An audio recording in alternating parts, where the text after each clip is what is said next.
Big Floyd. I spent so many of my college summers playing basketball with him.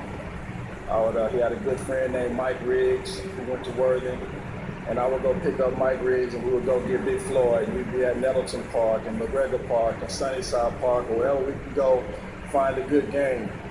Well, then fast forward to 1998, I started a college exhibition tour team, touring around the country, going to play different colleges and exhibition games. And Big Floyd, that was my first power forward. I would be calling around trying to get contracts with the different schools, and the coaches would ask me, "Who's your big man?" And I would say, "George Floyd." They said, "Oh, you got Big Floyd. Okay, well, your team must be pretty good." And so then we would go off and play.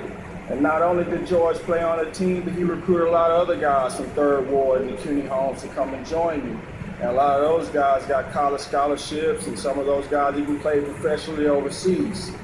So it's been well established how much George Floyd was an avid sports fan and always about sports. And I was sharing with Lil Wu earlier this week that I've already secured a commitment for 3 acres of land here in Houston to do a George Floyd Memorial Sports Center.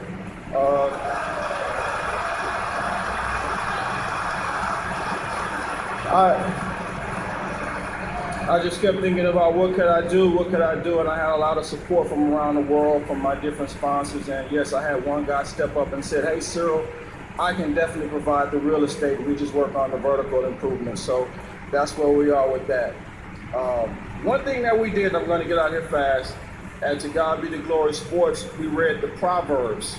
That's what was our spiritual exercise to try to grow in practical wisdom as young men. We will read a chapter of Proverbs. Everybody will read 2 verses out loud, and then they pass the Bible to the next guy, right? So Sylvester Turner, our honorable mayor, said that today is George Floyd Day. So I'm going to read Proverbs chapter 6 and verse 9 through 11. And this is Big Floyd speaking. It says, "How long will you lie there, you sluggard? When will you get up from your sleep? A little sleep, a little slumber, a little folding of the hands to rest, and poverty will come on you like a thief, and scarcity like an armed man." Well, I can definitely see how Big Floyd has woken us up out of our sleep, correct? I mean, we're all up from our sleep. We are not slumbering anymore.